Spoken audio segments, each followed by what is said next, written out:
ছাত্ৰ-ছাত্ৰীসকল, তোমালোকে ইয়াৰ আগৰ ক্লাছত মাধ্যমিক শিক্ষাৰ মুখ্য কামসমূহ গম পালা।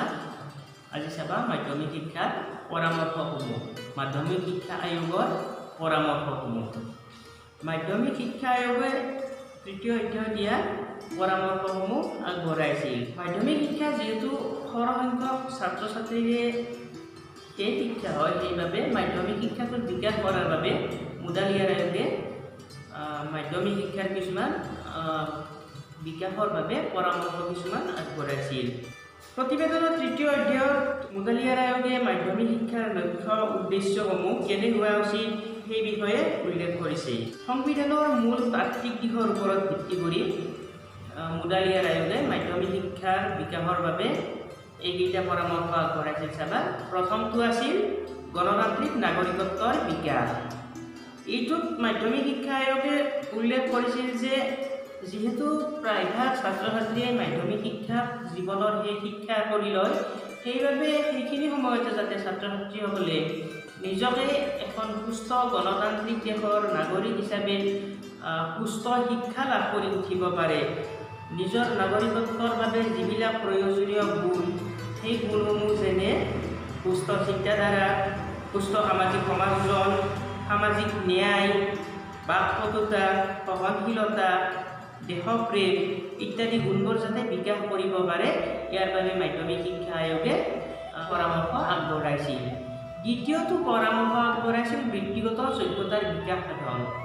যিহেতু ছাত্ৰ ছাত্ৰীসকলে মাধ্যমিক শিক্ষাত জীৱনৰ সেই শিক্ষা কৰি লয়, সেইবাবে যাতে তেওঁলোকে নিজৰ ব্যক্তিগত দিশটোৰ উন্নতি কৰিব পাৰে এই মাধ্যমিক পৰ্যায়তে, সেইবাবে মাধ্যমিক শিক্ষা আয়োগে কৈছিল যে মাধ্যমিক শিক্ষাতে তেওঁলোকে যাতে ব্যক্তিগত দিশটোৰ বিকাশ সাধন কৰিব পাৰে আৰু তেওঁলোকে যে শ্ৰমৰ প্ৰতি, নিজৰ শাৰীৰিক শ্ৰমৰ প্ৰতি আকৃষ্ট হয় আৰু কোনো কামৰ যাতে ডাঙৰ সৰু কোনো ভেদভাৱ নকৰি সকলো কামকে যাতে তেওঁলোকে ভালভাৱে কৰিব পাৰে, সেইবাবে ইয়াত এইটোৰ ওপৰত গুৰুত্ব দিয়া হৈছিল। তাৰপিছত আন এটা পৰামৰ্শ আছিল ব্যক্তিত্বৰ বিকাশ সাধন। এই ব্যক্তিত্বৰ বিকাশ সাধনত মাধ্যমিক শিক্ষা আয়োগে কৈছিল যে এজন ব্যক্তিৰ সম্পূৰ্ণ ব্যক্তিত্বৰ বিকাশ হ'বলৈ তেওঁলোকৰ শাৰীৰিক, মানসিক, সামাজিক, আনুভূতিক আদি প্ৰত্যেকবিধ দিশৰে, গোটেইখিনি দিশৰে বিকাশ হ'ব লাগিব। এই সম্পূৰ্ণ বিকাশ হ'লেহে মাধ্যমিক শিক্ষা আয়োগে তেওঁলোকৰ শিক্ষা সম্পূৰ্ণ বুলি গণ্য কৰিব আৰু একজন ব্যক্তি তেতিয়াই ব্যক্তিত্বৰ সম্পূৰ্ণ বিকাশ হ'ব যেতিয়া তেওঁলোকৰ শাৰীৰিক, মানসিক, আনুভূতিক, সামাজিক এইবোৰ দিশৰ বিকাশ হ'ব। সেইবাবে মাধ্যমিক শিক্ষা আয়োগে তেওঁলোকৰ পৰামৰ্শত এইটো কথা আগবঢ়াইছিল যে মাধ্যমিক শিক্ষা হ'ব লাগে এইবিলাক দিশৰ ওপৰত ভিত্তি কৰি। তাৰপিছত পৰামৰ্শটো আছিল নেতৃত্বৰ শিক্ষা। গণতন্ত্ৰৰ সুস্থ বিকাশৰ বাবে নেতৃত্বৰ শিক্ষা অতি প্ৰয়োজনীয়। যাতে শিক্ষাৰ্থীসকলে মাধ্যমিক শিক্ষা গ্ৰহণ কৰি তেওঁলোকে ভৱিষ্যত জীৱনত আনক নেতৃত্ব দিব পাৰে, সেই গুণটো, সেই দিশৰ বিকাশটো যাতে মাধ্যমিক শিক্ষা গ্ৰহণ কৰিয়েই তেওঁলোকে আয়ত্ত কৰিব পাৰে, সেইবাবে মাধ্যমিক শিক্ষা আয়োগে কৈছিল যে নেতৃত্ব শিক্ষা অতি প্ৰয়োজনীয় মাধ্যমিক শিক্ষাৰ বাবে। এতিয়া আছিল মাধ্যমিক শিক্ষা আয়োগৰ পৰামৰ্শ। শিক্ষাৰ ক্ষেত্ৰত বহু শিক্ষা আয়োগ গঠন হৈছিল। এই শিক্ষা আয়োগসমূহৰ ভিতৰত আন এখন উল্লেখযোগ্য শিক্ষা আয়োগ আছিল কোঠাৰী আয়োগ। ভাৰতবৰ্ষৰ শিক্ষা ব্যৱস্থা সকলোখিনি দিশ সামৰি শিক্ষা ব্যৱস্থা উন্নত কৰিবৰ বাবে, ইয়াক পৰামৰ্শ দিবৰ বাবে 1964 চনৰ 14 জুলাইত এখন শিক্ষা আয়োগ গঠন হৈছিল। এই শিক্ষা আয়োগখনক কোঠাৰী আয়োগ বোলা হৈছিল। ইয়াৰ কাৰণ আছিল এই শিক্ষা আয়োগখনৰ সভাপতি আছিল ডক্টৰ D.S. কোঠাৰী। তেখেতৰ নাম অনুযায়ী এই শিক্ষা আয়োগখনক কোঠাৰী আয়োগ হিচাপে কোৱা হৈছিল।